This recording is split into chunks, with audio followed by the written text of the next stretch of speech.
അങ്ങനെ ഇന്ന് തന്നെ പട്ടികയെന്ന് കോൺഗ്രസ് വൃത്തങ്ങളിൽ നിന്ന് സൂചന. തെരഞ്ഞെടുപ്പ് പ്രഖ്യാപിച്ച് 24 മണിക്കൂർ എന്നാണ് പറഞ്ഞതെങ്കിലും 96-ാം മണിക്കൂറിലാണ് പട്ടിക വരാനുള്ള ശ്രമങ്ങൾ നടക്കുന്നത്. ഇനി നാമനിർദ്ദേശ പത്രിക സമർപ്പിക്കാൻ റംസാൻ ലീവ് കൂടി കണക്കിലെടുത്താൽ ഏറി വന്നാൽ 2 ദിവസമേ കിട്ടൂ. ബി ബാലഗോപാൽ ഡൽഹിയിൽ നിന്നും തിരുവനന്തപുരത്ത് നിന്ന് അമൽ തേനമ്പറമ്പിലും വിവരങ്ങൾ അയച്ചിരുന്നു. ആദ്യം ഡൽഹിയിലേക്കാണ്. ബാലഗോപാൽ, കഴിഞ്ഞ കുറച്ച് ദിവസങ്ങളായി കോൺഗ്രസ് ഇങ്ങനെ ചർച്ചയിൽ നിറഞ്ഞു നിൽക്കുകയാണ്. ഇപ്പോൾ നേരത്തെ എൽദോസ് കുന്നപ്പള്ളിയിൽ പറഞ്ഞ പോലെ ജനാധിപത്യമാണ്, ഇവിടെ എല്ലാവരുടെയും ചർച്ചകൾക്ക് അല്ലെങ്കിൽ അഭിപ്രായങ്ങൾക്കൊക്കെ സ്വാതന്ത്ര്യമുണ്ട്, അതിനിടമുണ്ട്, അതുകൊണ്ടൊക്കെയാണ് ഇത്രയും സമയമെടുക്കുന്നതാണ്, അങ്ങനെയൊക്കെ പറയാം. പക്ഷേ നാട്ടുകാർ ഇതൊക്കെ കണ്ടു നിൽക്കുന്നുണ്ട്. ഒരു സീറ്റിൽ തീരുമാനമാക്കാൻ പറ്റാതെ ഇരിക്കുകയാണോ എന്ന് നാട്ടുകാരും ചോദിക്കും. വിമർശനങ്ങൾ അങ്ങനെ വരാം. ഇനി ഈ 6 മണിയിൽ നിന്ന് നേരത്തെ പറഞ്ഞു 7 മണിയിൽ നിന്നായിരിക്കുന്നു. എപ്പോഴാണ് ഉറപ്പിക്കുന്നത്?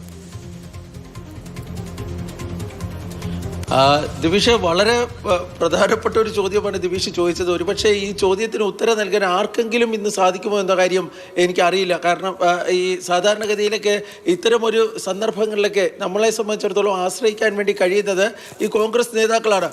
എന്നോട് തന്നെ ഇന്ന് 3 സമയം ഇതിനോടകം തന്നെ പറഞ്ഞിട്ടുണ്ട്. രാവിലെ 10 മണിക്ക് ഉള്ളിൽ കോൺഗ്രസിൻ്റെ മുഴുവൻ സ്ഥാനാർത്ഥികളും പ്രചരണ രംഗത്ത് ഇറങ്ങുമെന്നായിരുന്നു ഇന്നലെ രാത്രി വൈകി പറഞ്ഞിരുന്നത്. അത് പിന്നീട് ഉച്ചയ്ക്ക് ശേഷം പട്ടിക പുറത്തിറക്കുമെന്നായിരുന്നു. അത് പിന്നീട് 5 മണി എന്ന ഒരു സമയം വന്നു. അത് പിന്നീട് 7 മണിക്കുള്ളിൽ പട്ടിക പുറത്തിറങ്ങുമെന്ന കാര്യത്തിൽ യാതൊരു സംശയവുമില്ല എന്നാണ് കോൺഗ്രസ് നേതാക്കൾ പറഞ്ഞിരുന്നത്. ഈ സ്ഥാനാർത്ഥി പട്ടിക വൈകുന്നതുമായി ബന്ധപ്പെട്ട് ചില കാര്യങ്ങൾ, അതായത് നമുക്കറിയാം കണ്ണൂർ സംബന്ധിച്ചുള്ള ചില തർക്കങ്ങൾ ഉണ്ടായിരുന്നു, അതുമായി ബന്ധപ്പെട്ട ഇടപെടലുകൾ ഉണ്ടായിരുന്നു. ഇന്നലെ രാത്രി ഈ തെരഞ്ഞെടുപ്പ് സമിതിയുടെ യോഗത്തിന് ശേഷം 7 മണ്ഡലങ്ങളിലാണ് ഈ തർക്കം നിലനിന്നിരുന്നത്. ആ 7 മണ്ഡലങ്ങളുടെ തർക്കം ഇന്ന് നടന്ന ചർച്ചകളിലൂടെ പരിഹരിക്കപ്പെട്ടുവെന്നും ഇതിൽ തീരുമാനമായെന്നും വൈകിട്ട് 7 മണിക്കുള്ളിൽ പട്ടിക പുറത്തിറങ്ങുമെന്നുമാണ് ഇപ്പോൾ അറിയിച്ചിരിക്കുന്നത്. പക്ഷേ അത് എത്രത്തോളം പ്രായോഗികം, അതായത് നടപ്പിലാകുമോ എന്ന കാര്യത്തിൽ യാതൊരു ഉറപ്പും നമ്മളെ സംബന്ധിച്ചിടത്തോളം ഇല്ല. ഈ പട്ടികയിലെ ഏറ്റവും പ്രധാനപ്പെട്ട കാര്യം ഈ കണ്ണൂരിൽ ആരാണിക്കും എന്നതിനെ സംബന്ധിച്ചാണ്.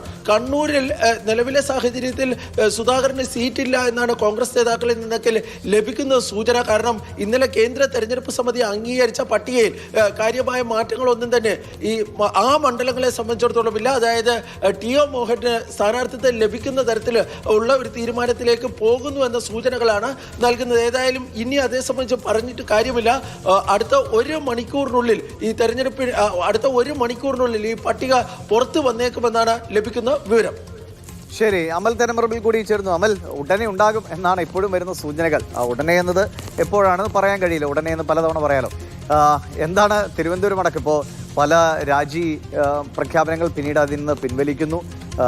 റിബൽ സ്ഥാനാർത്ഥികളായി ആളുകൾ രംഗത്തേക്ക് വരുന്നു. അങ്ങനെ ഏതെങ്കിലും വിധത്തിൽ ഭരണപക്ഷത്തിന് എന്തൊക്കെയാണ് ഞങ്ങളാൽ കഴിയുന്നത് ചെയ്തു കൊടുക്കാൻ കഴിയുമെന്ന് ആലോചിക്കുകയാണോ പ്രതിപക്ഷമെന്ന് തോന്നിപ്പോകുന്ന വിധമാണ് ഇപ്പോൾ ഈ സീറ്റ് ചർച്ചകളിലെ പ്രതിസന്ധി. എന്താണ് ഇപ്പോൾ ഡൽഹിയിൽ ഈ ചർച്ചകൾ നടക്കുന്നത്? അവിടെ നിന്നാണ് പട്ടിക വരേണ്ടത്. സംസ്ഥാനത്ത് എന്താണ് സ്ഥിതി?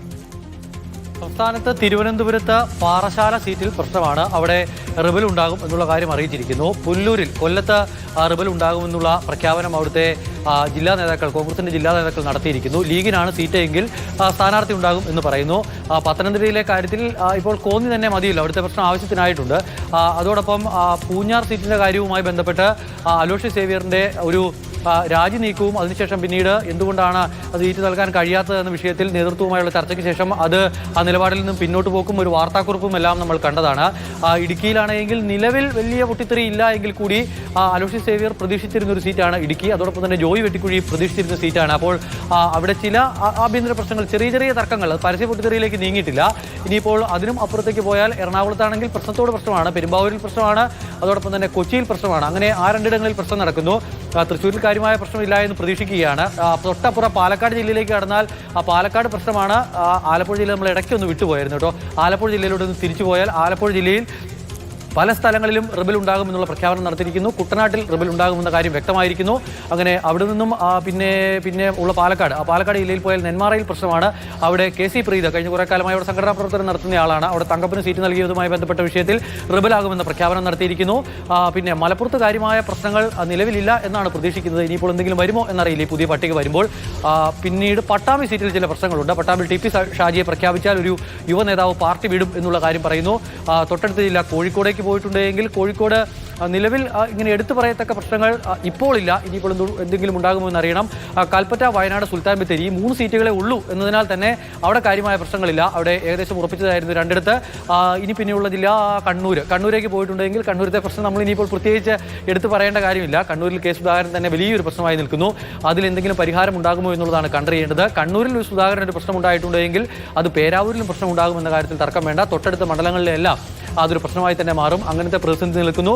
ഇനി തൊട്ടപ്പുറം തൃക്കരിപ്പൂരിലേക്ക് പോയിട്ടുണ്ടെങ്കിൽ കാസർഗോഡത്തെ പ്രശ്നമാണെങ്കിൽ അവിടെ തൃക്കരിപ്പൂരിൽ സന്ദീപ് വാര്യരുടെ സ്ഥാനാർത്ഥിത്വവുമായി ബന്ധപ്പെട്ട് ചില അസ്വാരസ്യങ്ങൾ ഉണ്ടായിരുന്നു. പക്ഷേ ഇന്നലെ വൈകുന്നേരത്തോടു കൂടി ആ പ്രശ്നങ്ങൾക്ക് ഒരു പരിഹാരം ഉണ്ടായിട്ടുണ്ട്. സന്ദീപ് ഇന്നിപ്പോൾ ലാൻഡ് ചെയ്തിട്ടുണ്ട്. അങ്ങനെയാണ് കേരളത്തിൻ്റെ ഒരു ഭൂപടം പരിശോധിക്കുമ്പോൾ പ്രശ്നസാധ്യതാ മേഖലകളായി നമുക്ക് കാണാൻ കഴിയുന്ന സ്ഥലങ്ങൾ ഞാൻ ഈ പറയുന്ന മണ്ഡലങ്ങളെല്ലാമാണ്. ഇനിയിപ്പോൾ മറ്റൊരു കാര്യം കൂടി പറഞ്ഞു പോയാൽ സ്ഥാനാർത്ഥി പ്രഖ്യാപനം എപ്പോൾ ഉണ്ടാകും എന്നുള്ള കാര്യത്തിൽ ആർക്കും ഒരു വ്യക്തതയില്ലാതെ ഇങ്ങനെ നിൽക്കുകയാണ്. സമയം ഇപ്പോൾ 6 മണിയും കഴിഞ്ഞ് മുന്നോട്ട് പോവുകയാണ്. ഇപ്പോഴും കോൺഗ്രസിൻ്റെ ഔദ്യോഗിക വാട്സപ്പ് ഗ്രൂപ്പിൽ എന്തെങ്കിലും തരത്തിലുള്ള മെസ്സേജ് AICCയുടെ ഗ്രൂപ്പിൽ വരുന്നില്ല. ഏറ്റവും ഒടുവിൽ 5:43 ചില രാഹുൽ ഗാന്ധിയുടെ സന്ദേശം ഫോർവേഡ് ചെയ്ത് വന്നതല്ലാതെ മറ്റ് മെസ്സേജുകളൊന്നും ആ ഗ്രൂപ്പിലേക്ക് വരുന്നില്ല. പക്ഷേ തിരുവനന്തപുരത്ത് ശബരിനാഥൻ, അതോടൊപ്പം തന്നെ തിരുവനന്തപുരത്തെ അരുവിക്കര നിയമമണ്ഡലത്തിൽ ശബരിനാഥൻ, അരുവിക്കരയിൽ VS ശിവകുമാർ, അതോടൊപ്പം തന്നെ തൃക്കരിപ്പൂരിൽ സന്ദീപ് വാര്യർ തുടങ്ങിയവരെല്ലാം റോഡ് ഷോയുമായി ഇറങ്ങിയിരിക്കുന്നു. കാരണം പട്ടിക വരാൻ കാത്തിരുന്നാൽ അതിനിപ്പോൾ എപ്പോഴാണെന്നൊന്നും അറിയില്ല. അതിനാൽ അവരുടെ റോഡ് ഷോകൾ ആരംഭിച്ചിരിക്കുന്നു. സുധീർ ഷാപ്പാലോട് വാമനപുരത്ത് സ്വയം സ്ഥാനാർത്ഥി പ്രഖ്യാപനം പട്ടിക വരുമ്പോൾ അവസാനം റോഡ് ഷോ നടക്കുന്നവർ വീട്ടിൽ പോയിരിക്കേണ്ടി വരുമെന്നും അറിയില്ല. അപ്പോൾ ദീപ്തി മേരി വർഗീസ് ഒരു സൈഡിൽ കൂടെ ആളുകളൊക്കെ കണ്ട് അവരുടേതായ രീതിയിൽ പ്രവർത്തനങ്ങളുമായി മുന്നോട്ട് പോകുന്നു. മുഹമ്മദ് ഷിയാസ് പ്രവർത്തനങ്ങളുമായി മുന്നിട്ട് ഇത്രയും വലിയ ഗൗരവമുള്ള ഒരു നിലനിൽപ്പിൻ്റെ പ്രശ്നമായി മാറുന്ന ഒരു തെരഞ്ഞെടുപ്പാണ്. അതിലാണ് 2 പേര് ഒരേപോലെ ആളുകളെ കണ്ട് ആളുകളുമായി സംബന്ധിച്ച് കാര്യങ്ങളായി മുന്നോട്ട് പോകുന്നത്. പലയിടത്തും റിബലുകളുണ്ട്. ഇതിൻ്റെ ഒരു ഗൗരവം എനിക്ക് തോന്നുന്നു സാധാരണക്കാർ തിരിച്ചറിഞ്ഞ അത്ര പോലും കോൺഗ്രസിലെ പല നേതാക്കൾക്കും ഇതിൻ്റെയൊക്കെ തീരുമാനങ്ങൾ എടുക്കേണ്ടവർക്ക് തിരിച്ചറിയാൻ പറ്റിയില്ലേ?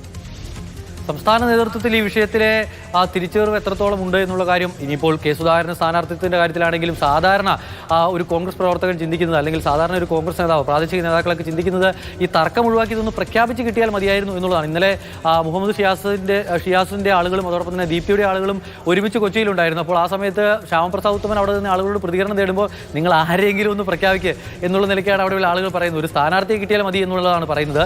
ഇതിൽ ഈ സമവായമായ സീറ്റുകളിലേക്കെങ്കിലും സ്ഥാനാർത്ഥി പ്രഖ്യാപനം നടത്താൻ എന്താണ് ഇത്ര ബുദ്ധിമുട്ട് എന്നുള്ളതാണ് പ്രശ്നം. ഇനിയിപ്പോൾ കണ്ണൂർ, കോന്നി തുടങ്ങിയ സീറ്റുകൾ ഒഴിച്ചിട്ടാൽ, അല്ലെങ്കിൽ പെരുമ്പാവൂരിൻ്റെ പ്രശ്നമുണ്ടെങ്കിൽ പെരുമ്പാവൂർ കൂടി ഒഴിച്ചിട്ടാൽ, അല്ലെങ്കിൽ കൊച്ചി കൂടി പ്രശ്നമുണ്ടെങ്കിൽ അതുകൂടി ഒഴിച്ചിട്ടാലും ബാക്കി 36 സീറ്റിൽ പ്രഖ്യാപനം നടത്താൻ യാതൊരുവിധ പ്രയാസവുമില്ല. ആ 36 സീറ്റ് എന്തുകൊണ്ട് പ്രഖ്യാപിക്കുന്നില്ല എന്നുള്ളതാണ് ആ ചോദ്യം. ഈ 4 പിന്നീട് വിശദമായ ചർച്ചയൊക്കെ നടത്തി പ്രഖ്യാപിക്കട്ടെ എന്നുള്ള തരത്തിലേക്ക് പോയാലും കുഴപ്പമില്ല. എന്തായാലും ബാക്കി സീറ്റുകളിൽ തീരുമാനമായതാണ്. അതെന്തുകൊണ്ട് പ്രഖ്യാപിക്കുന്നില്ല എന്നുള്ള ചോദ്യം ഉയരുകയാണ്. ഇന്നും കൂടി ഇത് പ്രഖ്യാപിക്കുന്നില്ല എങ്കിൽ ഇത് എവിടെ പോയി അവസാനിക്കും എന്നുള്ള ആശങ്ക